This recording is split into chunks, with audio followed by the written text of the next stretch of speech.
Vous avez observé et appliqué, surtout dans le cours précédent, les outils de notre académie, c'est-à-dire les 5 outils qui sont construits par étapes, de première au cinquième, donc observation, mise en page, estimation, vérification et construction de la lumière et les ombres.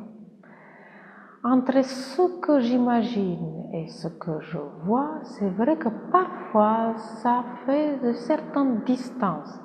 Pourquoi je vous parle de ça? C'est que les personnes qui viennent s'inscrire dans mon académie imaginent forcément des choses, ils s'attendent forcément à des choses puisqu'ils viennent quand même apprendre les bases et donc quand ils passent à l'action, c'est-à-dire quand ils apprennent des outils, ils les appliquent, là je me suis aperçue de leur étonnement puisque entre, comme j'ai dit tout à l'heure, entre ce qu'ils attendaient, ce qu'ils pensaient avoir et ce qu'ils appliquent finalement, parfois ça fait une certaine différence.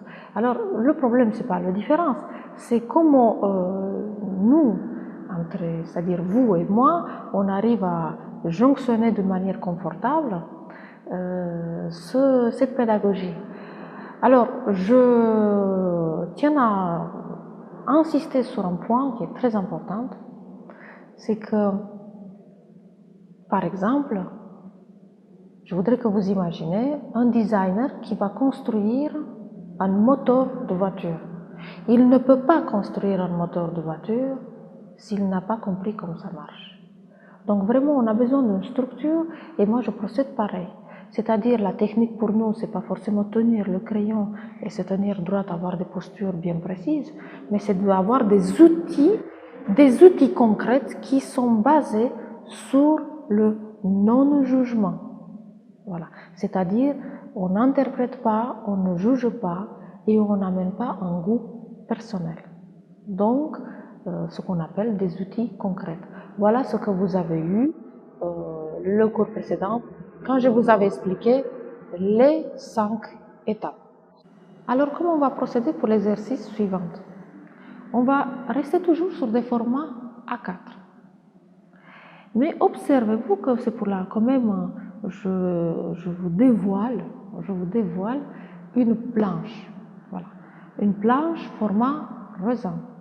Sur cette planche, on va travailler, on va mettre des feuilles bien plus grandes pour pouvoir justement, enfin, appliquer tout ce qu'on avait parlé précédemment, c'est-à-dire la construction, la vérification évidemment, et la construction de la lumière et les ombres. Car nous avons besoin d'utiliser des gestes plus larges et surtout bien étudier votre mouvement de la main, bien appliquer les hachures sur une surface déterminée, c'est-à-dire un petit peu plus grande. Et finalement, le format A4 qui sera toujours présent, il va jouer le rôle d'esquisse.